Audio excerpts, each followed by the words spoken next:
Hi friends, welcome to VividTech. நம்ம கண்டிப்பா இன்ஸ்டாகிராம்ல போஸ்ட் ஷேர் பண்ணுவோம்.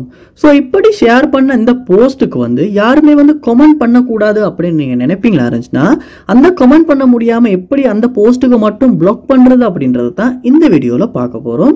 சோ இந்த பிரைவசி செட்டிங்ஸ் உங்களுக்கு தேவையா இருக்குமாச்சுனா கண்டிப்பா இந்த வீடியோ உங்களுக்கு ரொம்பவே யூஸ்ஃபுல்லா இருக்கும். சோ வாங்க வீடியோக்குள்ள போலாம். வீடியோ கடைசி வரைக்கும் ஸ்கிப் பண்ணாம பாருங்க. இதான் நம்ம சேனலுக்கு ஃபர்ஸ்ட் டைம் வந்திருப்பீங்களா இருந்துச்சுனா நான் தான் விக்னேஷ். மறக்காம நம்ம சேனலை சப்ஸ்கிரைப் பண்ணிட்டு அப்படியே பார்த்துள்ள பெல் ஐக்கனையும் கிளிக் பண்ணிருங்க. ஸோ வாங்க வீடியோக்குள்ள போகலாம். ஸோ ஃபர்ஸ்ட் ஸ்டெப்பா நீங்க என்ன பண்ணுங்க அப்படின்னா உங்களுடைய இன்ஸ்டாகிராம் ஆப் ஓப்பன் பண்ணிட்டு அதில் ப்ரொஃபைலுக்கு போயிருங்க. போயிட்டு எந்த போஸ்ட்டுக்கு நீங்க கமெண்ட்ஸ் பண்ணக்கூடாது உங்களுக்கு பிளாக் பண்ணணும் அப்படின்னு நினைக்கிறீங்களோ அந்த போஸ்ட்டை நீங்க சூஸ் பண்ணிக்கிறணும். சூஸ் பண்ணதுக்கு அப்புறமா அந்த போஸ்ட்டுக்கு மேலே பாருங்க கார்னர்ல 3 டாட்ஸ் கொடுத்துருப்பாங்க. அந்த 3 டாட்ஸை நீங்க கிளிக் பண்ணுங்க. இந்த 3 டாட்ஸை கிளிக் பண்ணதுக்கு அப்புறமா இந்த மாதிரியான ஆப்ஷன்ஸ் உங்களுக்கு ஷோ ஆகும்.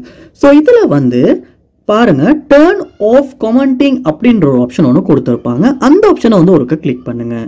கிளிக் பண்ணும்போது உங்களுக்கு இந்த இடத்துல கமெண்ட்ஸ் ஆர் ஆஃப் அப்படின்ற ஒரு ஆப்ஷன் காட்டுதும். அதாவது இந்த போஸ்ட்டை பார்க்குற யாருக்குமே உங்களால் அதாவது இந்த போஸ்ட்டை பார்க்குற உங்கள் ஃப்ரெண்ட்ஸால் உங்கள் போஸ்ட்டுக்கு கமெண்ட் பண்ண முடியாது. ஸோ கமெண்ட் பண்ணுறதுக்கான அந்த டப்பே அந்த இடத்துல ஷோ ஆகாது. ஸோ இப்படி உங்களால் ஒரு போஸ்ட்டை போஸ்ட் பண்ணதுக்கு அப்புறமா அந்த போஸ்ட்டுக்கு யாருமே கமெண்ட் பண்ணக்கூடாது அப்படின்னா பிளாக் பண்ணுறது. ஸோ இந்த வீடியோ உங்களுக்கு ரொம்ப யூஸ்ஃபுல்லாக இருந்திருக்கும்னு நினைக்கிறேன். இது போல் நிறைய வீடியோ பார்க்கணுன்னா கண்டிப்பாக நம்ம சேனலை சப்ஸ்கிரைப் பண்ணுங்கள். அப்படியே பார்த்துல பெல் ஐக்கனையும் கிளிக் பண்ணிடுங்க. Thank you.